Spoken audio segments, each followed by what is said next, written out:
En manchette ce soir, Philippe Leclerc, coupable d'homicide involontaire. Le jury n'a pris que quelques heures avant de prononcer son verdict. La PDG du CISAT nous parle pour la première fois depuis l'intégration de Santé Québec. Et coup de feu sur une résidence de Rouyn-Noranda, la SQ recherche des témoins.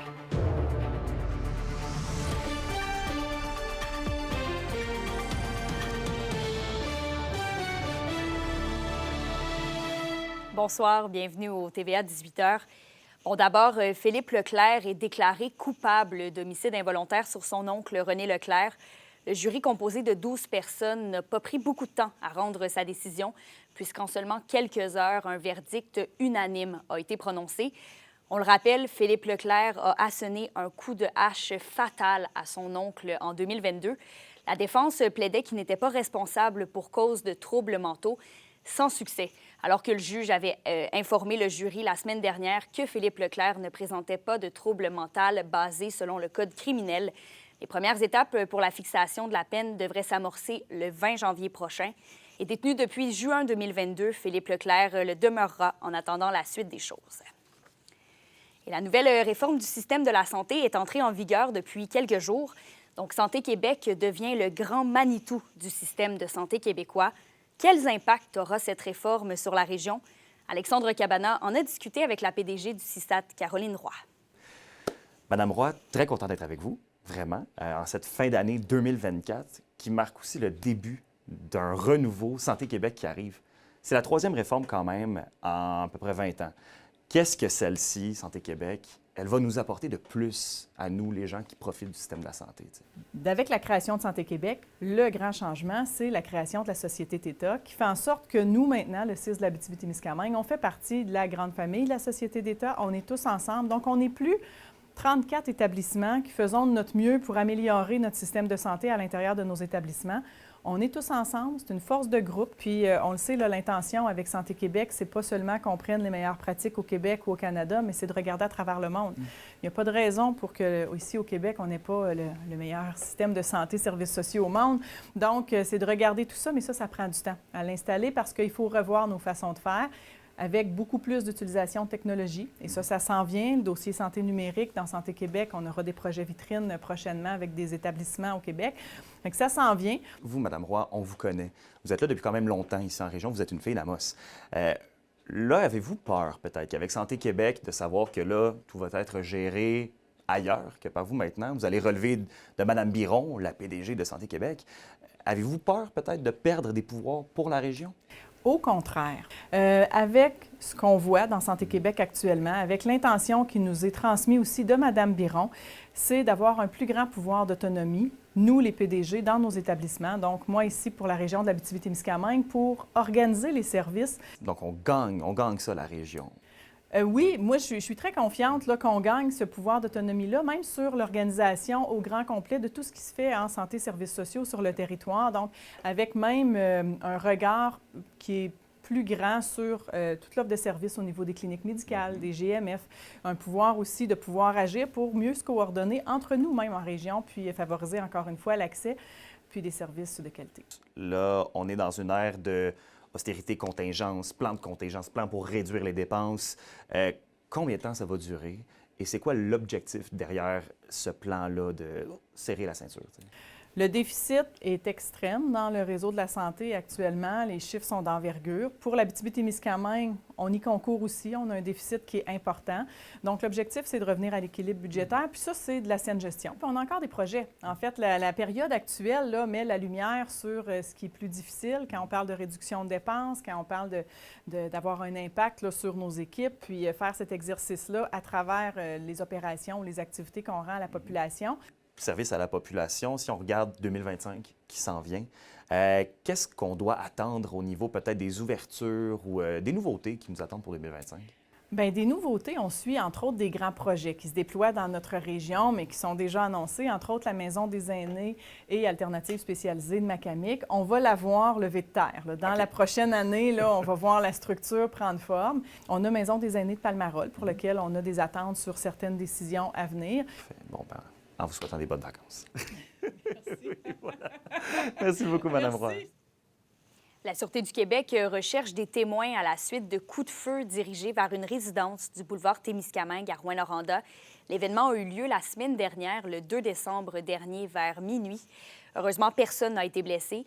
Selon nos sources, il s'agirait d'un acte ciblé et non envers une résidence au hasard. Donc, l'enquête est sous la responsabilité de la Division des enquêtes sur les crimes majeurs. Toute personne qui possède des informations peut communiquer avec la Centrale de l'information criminelle de la Sûreté du Québec au numéro que vous voyez affiché à l'écran. Le gouvernement du Québec a déposé jeudi dernier le projet de loi 86 sur la protection des terres agricoles. C'est une mesure qui touche directement les producteurs agricoles de la région. Résumé d'Alexis Dumont. Présenté la semaine dernière par le ministre André Lamontagne, le projet de loi 86 vise à protéger les terres agricoles du territoire. Le projet de loi 86, de façon générale, là, c'est accroître la protection de nos meilleures terres agricoles. C'est venir contrer la spéculation dans des endroits ou des zones ou par des groupes là, qu'on trouve que c'est pas souhaitable qui achètent des terres agricoles. C'est un ensemble de mesures qui visent à accroître le potentiel agricole du Québec. Les discussions avaient été entamées en 2023 à ce sujet et le président régional de l'UPA se dit heureux des avancées avec le gouvernement. Bien, c'est sûr qu'il y a quand même des avancements, comme je disais. Je pense que le gouvernement prend conscience de la valeur des terres, même au niveau des régions périphériques.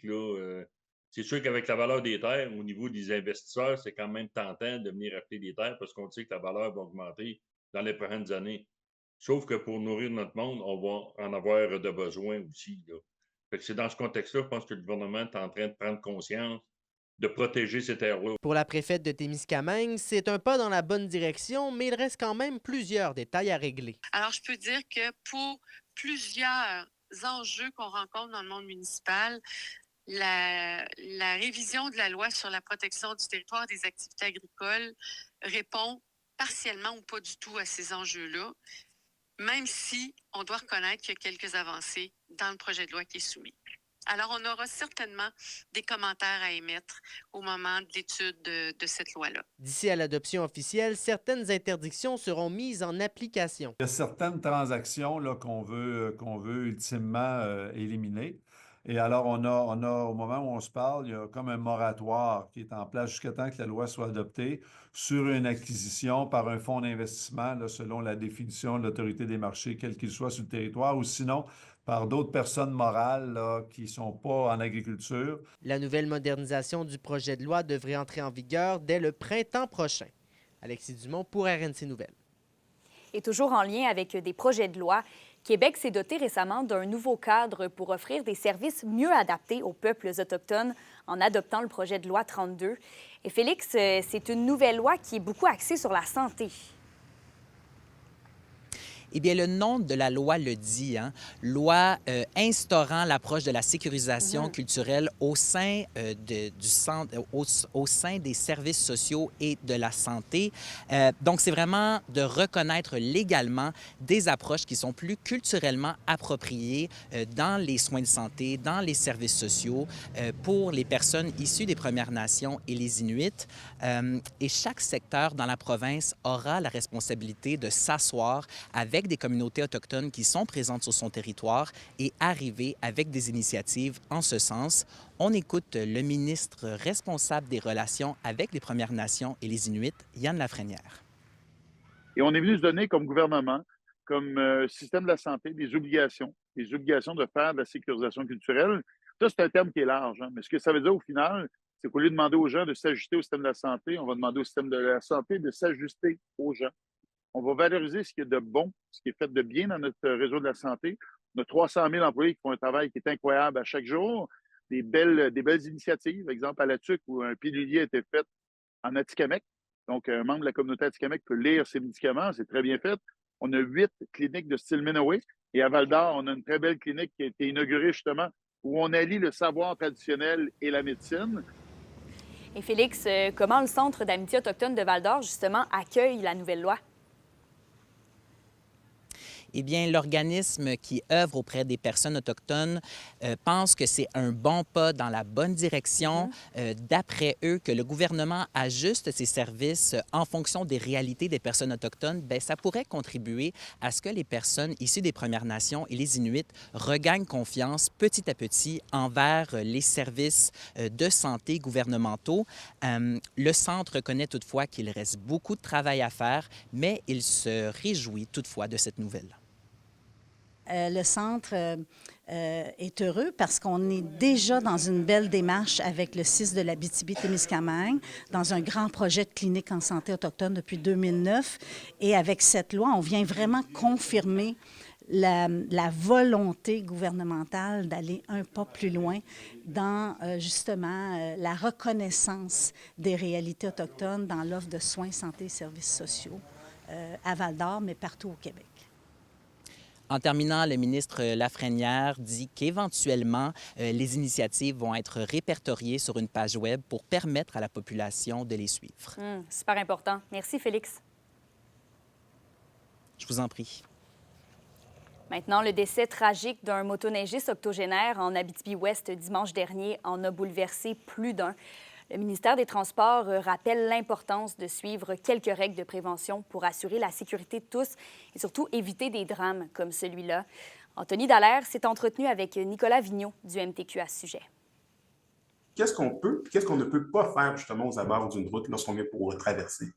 Alors, les règles sont très bien établies au Code de la sécurité routière, c'est-à-dire qu'il y a des traverses possibles. Vous pouvez, par exemple, traverser la voie publique, une route, en respectant, bien sûr, la signalisation qui est en place. On voit ça souvent, c'est-à-dire que pour rejoindre, par exemple, un sentier, on arrive à une intersection et là, pour aller de l'autre côté de la route où se trouve le sentier qui poursuit son chemin, bien, il faut traverser la voie publique. Donc, il faut faire l'arrêt obligatoire, respecter l'ensemble de la signalisation, regarder, bien sûr, s'il y a des véhicules qui arrivent sur cette voie publique-là et par la suite, on peut passer de façon très prudente. Donc, c'est possible de circuler, de traverser la voie publique lorsqu'on veut aller rejoindre un sentier fédéré de quad ou de motoneige.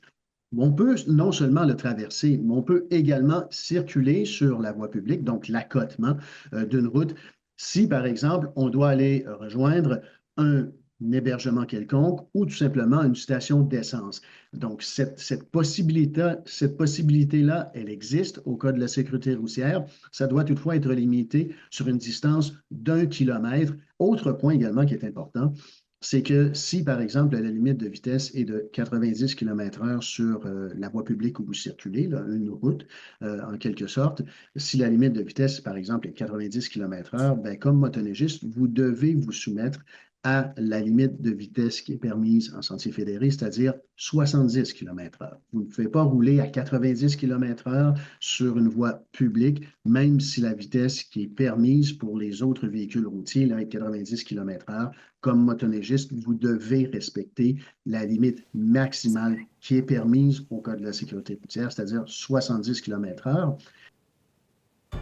Vos réponses à la question du jour TVA, une présentation de la clinique infirmière Nord-Ouest partout dans la région. Notre équipe peut vous recevoir pour un bilan de santé, une infection, le suivi de maladies chroniques et bien plus. Contactez-nous pour plus d'informations ou visitez notre site Web. Demandez, connaissez-vous les principales règles de sécurité en motoneige? Vous avez répondu oui à 55 %.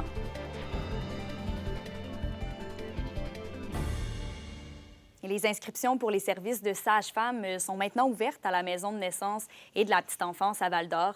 L'équipe rattachée au CISAT compte 4 professionnels. Donc, ce sont des services qui permettent aux personnes d'obtenir un suivi et des services de première ligne, entre autres, sur leur grossesse, dont la possibilité d'accoucher à un autre endroit que l'hôpital. C'est la première phase de déploiement des services de sage-femme dans la région qui va s'étendre au-delà de la Vallée de l'Or dans les prochaines années. L'indice boursier minier au TVA Nouvelle 18h est une présentation de GFM Groupe Financier. Dirigeants d'entreprises et particuliers, fiez-vous aux experts de GFM pour vos placements, assurances de personnes et assurances collectives. Car pour vous, ils vont au-delà de la finance. Les étudiants du Cégep en arts, lettres, communication, option cinéma dévoilent aujourd'hui leur capsule des métiers du cinéma en région. On s'en parle après la pause dans la chronique culturelle. C'est correct, là? Les SADC de l'Abitibi-Témiscamingue et du nord du Québec vous présentent la bonne nouvelle économique TVA. La Piole de Val-d'Or a fait l'acquisition de la sandwicherie, désormais utilisée dans le cadre du programme Tapage, travail alternatif payé à la journée, dédié à l'intégration sociale par le travail. 14 participants par semaine y occuperont divers rôles, comme la préparation de repas pour entreprises. Ce projet autofinancé soutient déjà plus de 100 personnes annuellement, avec 2000 heures de travail supervisé. Les SADC, partenaires de l'économie de la région.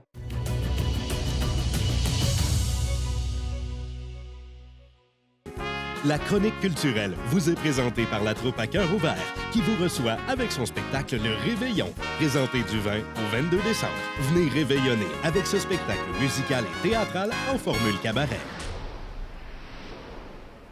Justine, des étudiants en cinéma du Cégep régional font le lancement de nouvelles capsules ce soir.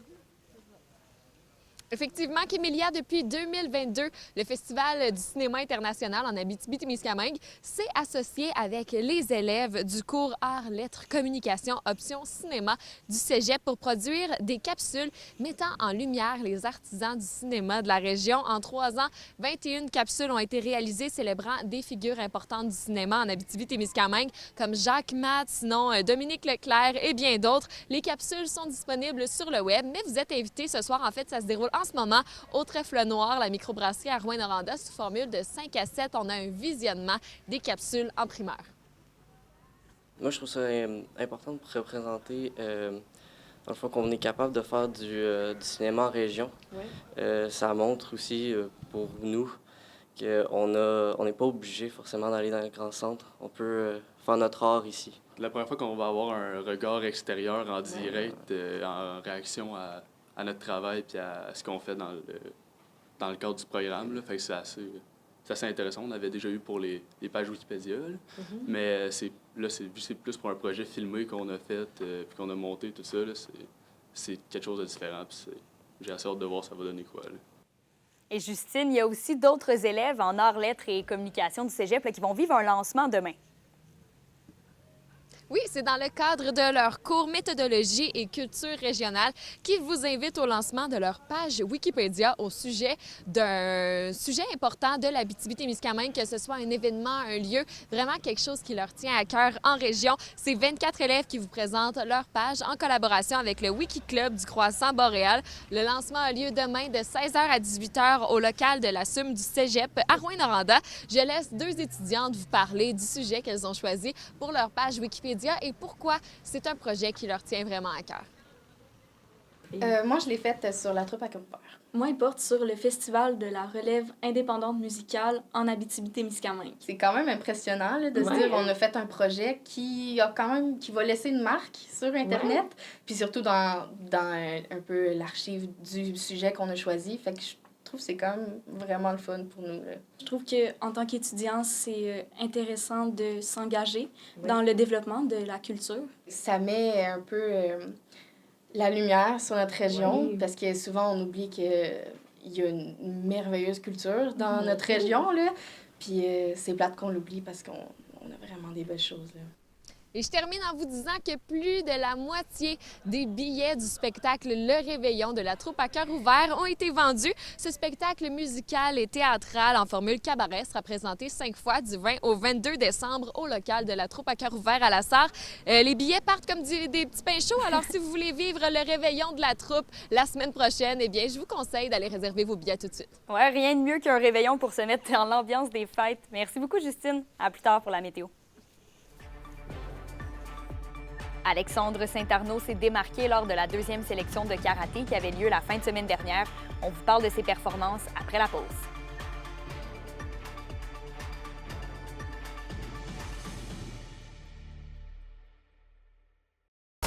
Les sports vous sont présentés par Thibaut GM, votre concessionnaire de confiance à Rouyn-Noranda, là où qualité et choix se rencontrent. Les performances d'un husky et d'un foreur sont mis en lumière au sein de l'équipe de la semaine de la LHJMQ. Bon, d'abord, le défenseur Ty Higgins s'est taillé une place dans la paire de défenseurs, s'étant le plus démarqué. En 3 rencontres, le corps arrière de la Meurthe a récolté 2 buts, 3 assistances pour un total de 5 points et un différentiel de +0. Et pour les foreurs, c'est le nouveau venu, Noah Reinhardt, qui s'est démarqué ce week-end dans les Maritimes. En seulement 3 rencontres, l'ailier droit a enfilé l'aiguille à 5 reprises et a complété 3 mentions d'aide pour un différentiel de +4. Et il a aussi fait un tour de chapeau dimanche dernier dans une défaite chaudement disputée contre les Eagles du Cap-Breton. Et en karaté, c'est dimanche dernier qu'avait lieu la 2e sélection au centre sportif de Gatineau. De l'école Wadokai de Rouyn-Noranda, 3 athlètes ont participé à la compétition sous la direction de Roger Saint-Arnaud. Lors de ce championnat qui regroupe les meilleurs athlètes de la province, Alexandre Saint-Arnaud est reparti avec la médaille d'argent chez les élites adultes de plus de 84 kg. Il a aussi été invité au championnat canadien qui aura lieu à Richmond, en Colombie-Britannique, en avril prochain. Pour une nouvelle importante à nous communiquer, contactez-nous, nouvelles au pluriel @rncmedia.ca, par téléphone au 1-866-463-4636 et notre site web tvaabitibi.ca.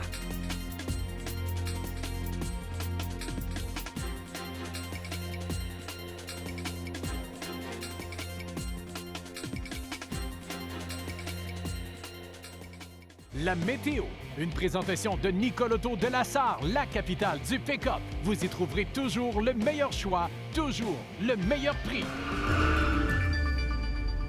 À la météo, Justine, après la journée un peu plus chaude qu'on a eue aujourd'hui, ça devrait se refroidir. Hey, aujourd'hui, on va se le dire, la neige a même eu l'occasion de fondre un petit peu et je pense que ça fait le bonheur des enfants parce que la neige est devenue collante et j'ai vu vraiment beaucoup de bonhommes de neige dans les cours aujourd'hui. Mais comme tu le dis, Kémélia, ça va se réchauffer dans les prochains jours. On ne sera plus au-dessus du 0. Pour ce soir et cette nuit, on aura de la neige intermittente partout en région avec quand même une accumulation de 2 cm et un minimum de -8 pour l'Abitibi et de -6 au Témiscamingue. Demain, partout en région, on aura encore un petit peu de neige, une accumulation de 2 à 4 cm et un maximum de -4 pour l'Abitibi et de -6 pour le Témiscamingue. Et pour jeudi, sur l'ensemble du territoire, on aura de la neige intermittente avec un maximum de -13. Alors, on le voit, ça s'en vient de plus en plus froid dans les prochains jours. Après la petite journée de printemps qu'on a eue aujourd'hui, on est de retour à l'hiver de demain. Ah oui, merci Justine. Et moi, je termine en vous disant que notre équipe de la salle de nouvelles prépare une rétrospective de la dernière année. Donc, on aimerait savoir quels reportages et nouvelles vous ont le plus marqué durant cette année dans la région. Et par la suite, on va faire un suivi des sujets. Donc, vous pouvez nous écrire, vous pouvez numériser, le code QR que vous voyez à l'écran ou encore nous envoyer un courriel aux nouvelles@tvaabitibi.ca. Passez une excellente soirée. À demain pour le TVA Midi.